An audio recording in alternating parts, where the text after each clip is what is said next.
बहुत समय पहले की बात है। तिलकपुर नाम के एक छोटे से गांव में एक बेहद अमीर व्यक्ति रहता था। उसके पास दौलत की कोई कमी नहीं थी। ऐसा लगता था जैसे भगवान ने उसके आंगन में सोने की बारिश कर दी हो। लेकिन इस दौलत से भी ज्यादा कीमती उसके लिए उसकी बेटी चंद्रिका थी। चंद्रिका की खूबसूरती की पूरे गांव में मिसाल दी जाती थी। गांव की सारी सुंदरियां उसके आगे फीकी लगती थी। इसी गांव में एक युवक भी रहता था। उसका असली नाम रामू था, लेकिन लोग उसे गरीब आशिक कहकर पुकारते थे। किस्मत ने उसके हिस्से में गरीबी लिख दी थी और वह उसी हाल में जीता रहा। उसके पास न कोई धन दौलत थी, न ही कोई बड़ी जायदाद। अगर कुछ था तो बस एक सच्चा दिल और गीत गाने की बेजोड़ कला। वह शादियों में, उत्सवों में और अमीरों के जश्न में अपने मधुर स्वरों से लोगों का दिल बहलाता था। ऐसे ही एक विवाह समारोह में रामू ने पहली बार चंद्रिका को देखा था। उसकी खूबसूरती ने रामू के दिल पर गहरी छाप छोड़ दी। दोनों की नजरें मिली और धीरे धीरे वे एक दूसरे को चाहने लगे। लेकिन चंद्रिका गरीब आशिक के लिए सिर्फ एक सपना था, जिसे हकीकत बनाना नामुमकिन था। एक दिन रामू उदासी में डूबा बैठा था। तभी चंद्रिका उसके पास आ गई। उसने चिंता से पूछा, तुम इतने उदास क्यों हो? रामू ने गहरी सांस ली और कहा, मैं तुमसे बेइंतहा प्यार करता हूँ, लेकिन ये हकीकत भी जानता हूँ कि मैं तुम्हें कभी हासिल नहीं कर सकता। चंद्रिका ने मुस्कुराकर कहा, तुम हिम्मत क्यों हारते हो? मेरे पिता बहुत दयालु हैं। वे खुद हमारी शादी का खर्च उठाएंगे और हमें इतनी दौलत देंगे कि हमारी जिंदगी आराम से गुजर सके। रामू ने हल्की हंसी के साथ कहा, तुम सही कहती हो। तुम्हारे पिता मेरी शादी का पूरा खर्च उठाएंगे। लेकिन क्या तुमने सोचा है, अगर आगे चलकर तुम्हारे मन में ये अहंकार आ गया कि मेरे पास जो भी है वो सब तुम्हारी बदौलत है?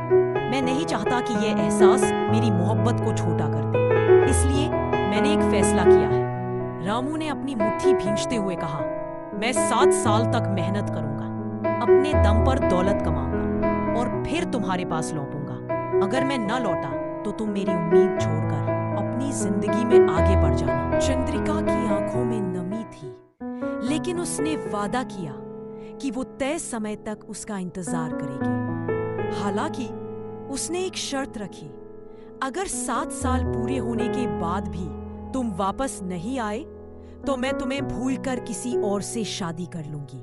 रामू अपनी माँ के पास पहुंचा, उनका आशीर्वाद लिया, अपनी छोटी बहन के माथे को चूमा और फिर कंधे पर एक झोला डालकर गांव से निकल पड़ा।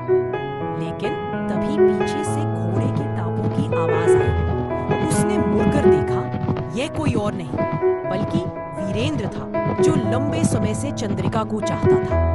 वीरेंद्र ने मुस्कुराकर कहा, मैं भी तुम्हारे साथ चलूंगा। मुझे लगता है हमारी मंजिल एक ही है। रामू ज्यादा खुश तो नहीं था, लेकिन वह मना भी नहीं कर सकता था। दोनों साथ साथ सफर पर निकल पड़े। बहुत दिनों तक चलते रहने के बाद वे एक गहरी नदी के किनारे पहुंचे।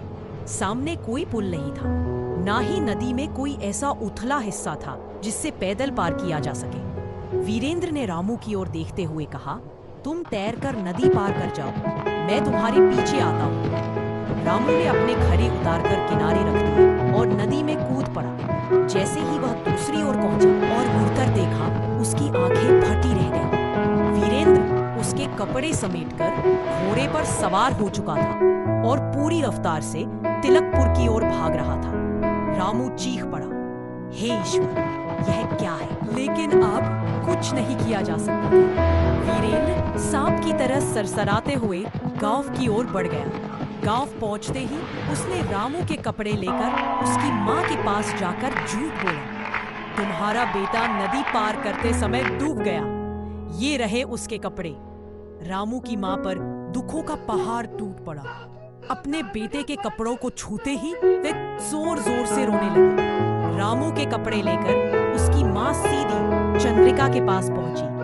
आंखों में आंसू भरे, कांपती आवाज में बोली, बेटी, रामू डूबकर मर गया। ये उसके कपड़े हैं जो वीरेंद्र लेकर आया है। अब तुझे पूरी छूट है, जिससे चाहे शादी कर सकती हो। यह सुनकर चंद्रिका मुस्कुराई और बोली, माँ, तुम भी किसकी बातों पर यकीन कर रही हो? ये सब वीरेंद्र की मनगढ़ंत कहानी है। जब तक 7 साल पूरे नहीं हो जाते मैं किसी और को अपना पति नहीं बना सकती। ये कहकर उसने दीवार से बांसुरी उतारी, वही धुन बजाने लगी जिसे सुनकर कभी रामू उसके करीब आया था। इधर रामू नंगे पांव। क्या रामू और चंद्रिका एक दूसरे से मिल पाएंगे या एक गरीब आशिक का प्यार अधूरा ही रह जाएगा? पूरा जानने के लिए इस वीडियो को लाइक करें एंड कमेंट करें और पार्ट 2 में देखें।